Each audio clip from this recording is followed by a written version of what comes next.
Aujourd'hui, je vais vous laisser tranquille avec le mental, tout du moins je vais essayer, et je vais être plus factuel en parlant de préparation pour les compétitions. Donc ça va être en deux parties. Là, cette première vidéo, ça va être mon rapport à la compétition.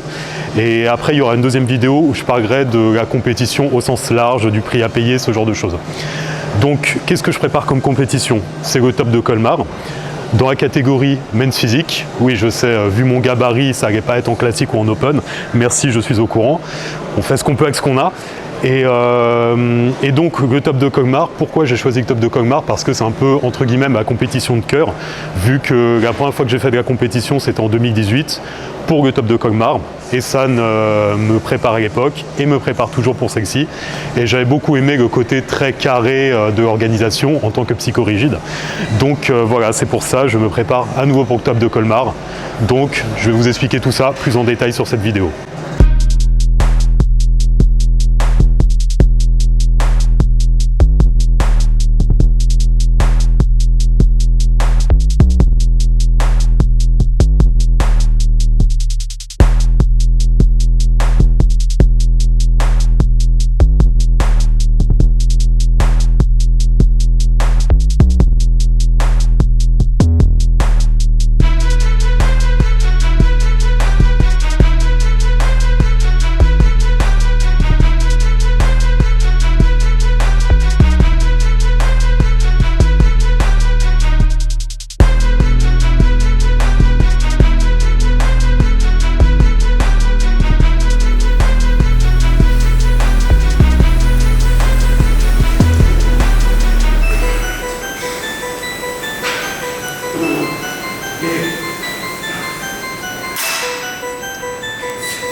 Pourquoi t'es-tu lancé dans le milieu de la compétition? Comme d'habitude, j'ai un profil un peu atypique dans ce milieu, c'est-à-dire que je suis un passionné de musculation, mais je ne suis pas un passionné de toute la compétition, du body au sens large. C'est-à-dire que j'ai pas passé des heures à regarder des vidéos d'Arnold, je ne passe pas des heures à regarder des vidéos de compétiteurs. Moi, j'aime vraiment le côté, voilà, m'entraîner, suivre des diètes, tout le processus, ça j'adore. Après, pour moi, c'était quelque chose d'inconcevable, dans le sens où, au niveau de mon physique, j'ai toujours eu énormément de mal à évoluer. Et c'est pour ça que j'ai contacté Ehsan en 2017. Et donc, à cette époque-là, pour moi, c'était juste inconcevable, encore une fois, de faire de la compétition. Et c'est au fur et à mesure des discussions avec Ehsan où il m'a présenté la compétition sous un jour qui m'a semblé plus intéressant, c'est-à-dire dans une optique passer un palier, une optique dépassement de soi. Et donc c'est à partir de là que je me suis dit pourquoi pas tenter le coup. Même si encore une fois ça me paraissait improbable de me mettre sur scène, d'autant plus que je suis un ancien timide maladif. Mais c'est tout ça qui a fait que ça m'a poussé dans cette direction à tenter le coup en me disant que j'allais apprendre énormément de choses sur le chemin et progresser également.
tu n'as pas le physique pour faire les compétitions. Qu'est-ce que tu veux dire? Alors, là on va aborder un sujet assez litigieux, parce que je n'aime pas qu'on s'en serve d'excuses. Mais au bout d'un moment, il faut être aussi objectif sur ce qu'on a et ce qu'on peut faire. Et donc, qu'est-ce que j'entends par là? C'est-à-dire que je n'ai pas la génétique pour réussir dans ce sport. Alors, la génétique, encore une fois, il ne faut pas s'en servir d'excuses, dans le sens où je peux toujours progresser, je peux toujours m'améliorer.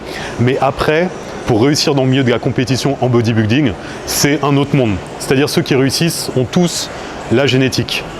C'est quoi la génétique pour ce sport? C'est multifactoriel. C'est la capacité à faire du muscle, c'est la capacité à bien assimiler ce qu'on mange, à conserver ce muscle quand on est en sèche, à encaisser le volume d'entraînement, à encaisser d'autres choses. Je pense que vous êtes assez intelligent pour savoir de quoi je parle. Et c'est l'ensemble de tout ça qui fait les champions. Et pour ma part, je n'ai pas de capacité à faire du muscle, je n'ai pas de capacité à conserver ce muscle en sèche, j'assimile pas grand chose de ce que je mange, donc c'est très compliqué. Mais voilà, c'est encore une fois, il ne faut pas s'en servir d'excuses. De toute façon, c'est un sujet que j'aborderai plus largement dans une vidéo ultérieurement, mais c'était ça donc mon frein pour me lancer dans le milieu de la compétition.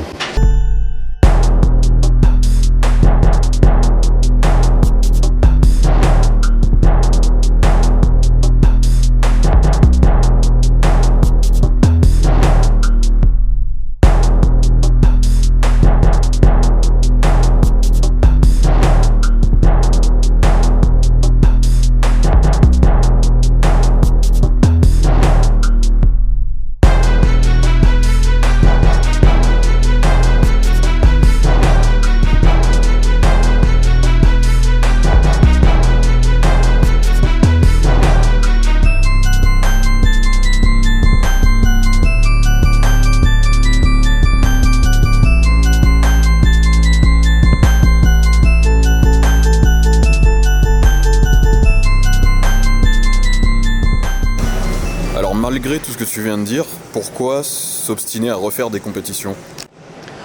Eh bien déjà, comme je l'ai évoqué précédemment, je reste un passionné par le processus. Donc, les entraînements, la diète, pousser mon corps dans ces derniers retranchements, c'est quelque chose vraiment qui me passionne. C'est pas une contrainte pour moi, c'est un plaisir et j'aime vraiment voir jusqu'où je peux aller et me dépasser et aller encore plus loin, apprendre sur moi-même. Donc au-delà de tout le côté physique, c'est vraiment le côté mental qui m'intéresse. Ensuite, voilà, je parlais de mon passif d'ex-timide maladif. Et il faut se dire que même si je ne suis plus dans le même état de timidité, je reste quand même quelqu'un d'assez réservé et même quand j'y fais pas attention, je peux retourner dans mes anciens travers. Donc parfois c'est important de se faire violence entre guillemets, de se forcer à faire des choses inconfortables pour continuer à travailler là-dessus. C'est jamais acquis. Parfois on voit des gens qui ont l'air très à l'aise dans ce qu'ils font, à se montrer sur les réseaux, sur YouTube, ce genre de choses. Et on se dit que voilà, ils sont comme ça, c'est facile pour eux, ils sont extravertis. Et quand on suit des interviews de ces gens-là, on se rend compte que souvent c'est des ex-introvertis qui ont travaillé sur eux-mêmes et qui ont continué à travailler sur le long terme. Ce qui donne cette apparence d'assurance, mais au final, c'est juste le fruit d'un travail. Et donc c'est pour ça, pour moi, tout ça, les compétitions, c'est un travail sur moi-même. Souvent je dis que les podiums, les résultats m'indiffèrent complètement. Et c'est vraiment ce que je pense. Je n'ai pas d'objectif à ce niveau-là. Pour moi, c'est vraiment m'améliorer en tant que personne, travailler sur moi-même, améliorer mon physique, améliorer mon mental.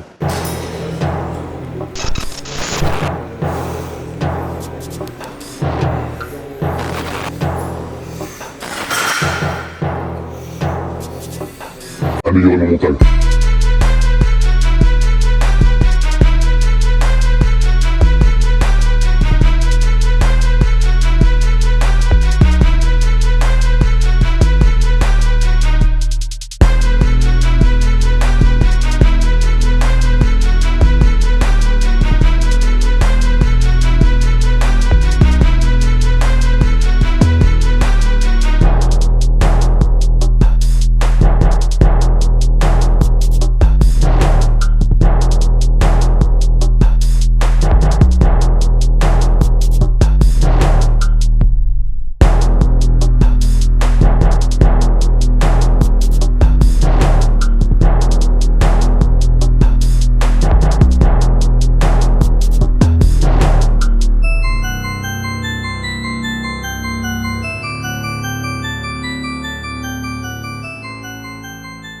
À quoi ressemble une vie en prépa ?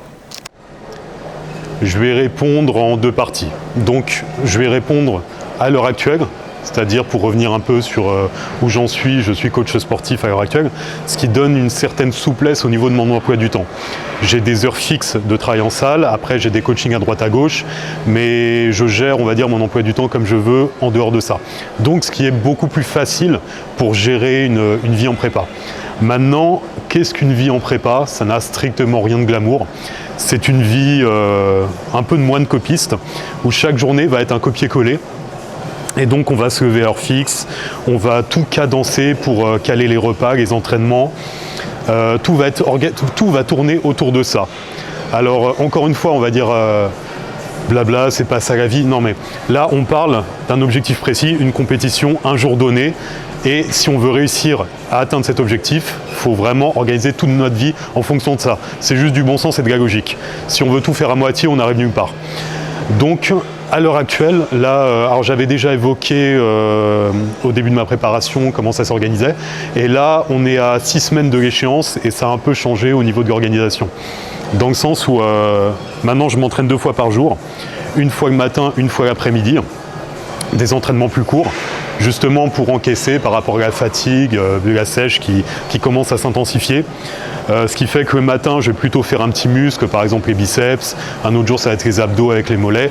Et l'après-midi, je vais faire un gros muscle, les pecs, le dos, peu importe. Donc ça va s'organiser comme ça. Et 7 jours sur 7. Donc ça va nécessiter énormément de temps et aussi une organisation irréprochable par rapport au repas et mes coachings à côté. Donc à partir de là, la vie en prépa, on reste sur l'idée de la vie du moine copiste dans le sens où on va ne faire que ça. Surtout là, ces 6 dernières semaines, on ne peut faire que ça. Parce qu'il faut qu'on ait suffisamment de récupération aussi, qu'on dorme suffisamment pour vraiment mettre toutes les chances de notre côté pour atteindre notre objectif.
Maintenant, avant d'être coach sportif, j'ai été salarié en entreprise et j'ai fait des prépas également.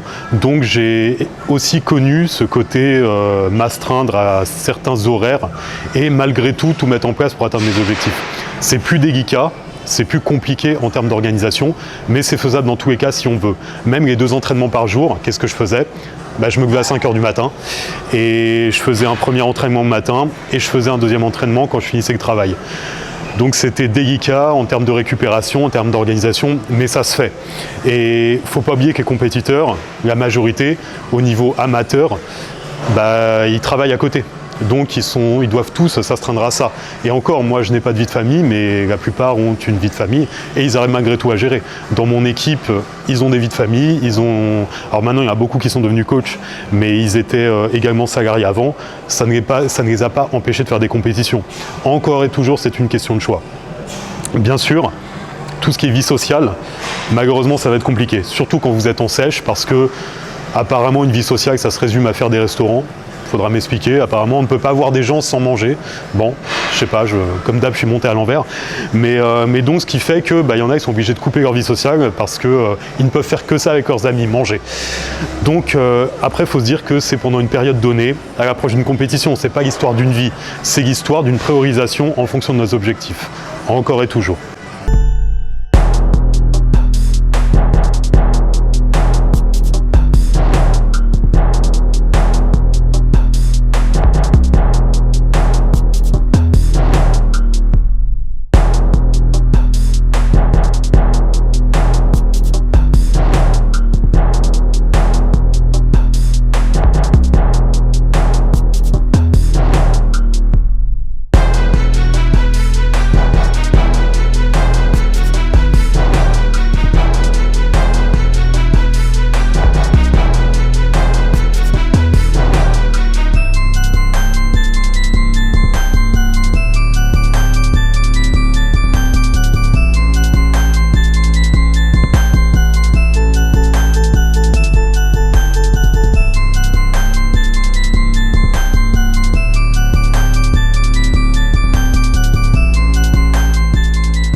Pour conclure, donc j'ai évoqué tout à l'heure où j'en étais au niveau de mon programme, au niveau de mes entraînements. Donc encore une fois, je ne sais pas exactement quand la vidéo sortira, mais on est à 6 semaines de l'échéance de Colmar. Donc ça fait, alors je ne sais plus exactement, mais ça fait déjà un bon mois, je pense, qu'on a entamé la sèche. Pour l'instant, tout se passe bien. Physiquement, ça se passe très bien, même j'ai jamais été aussi propre en étant aussi éloigné de l'échéance d'une compétition. Donc j'ai vraiment hâte de voir le résultat final. Après, psychologiquement, vu que, comme vous avez pu le constater, je n'ai parlé quasiment que de ça depuis le début de ces vidéos, mais mine de rien, c'est ce qui m'aide beaucoup à bien vivre les choses. Parce qu'encore une fois, on en voit beaucoup qui se plaignent énormément quand ils sont en prépa, qui, on dirait, ils n'y voient que des contraintes au quotidien. Et moi, je n'y vois que le prix à payer pour atteindre l'objectif que je vise.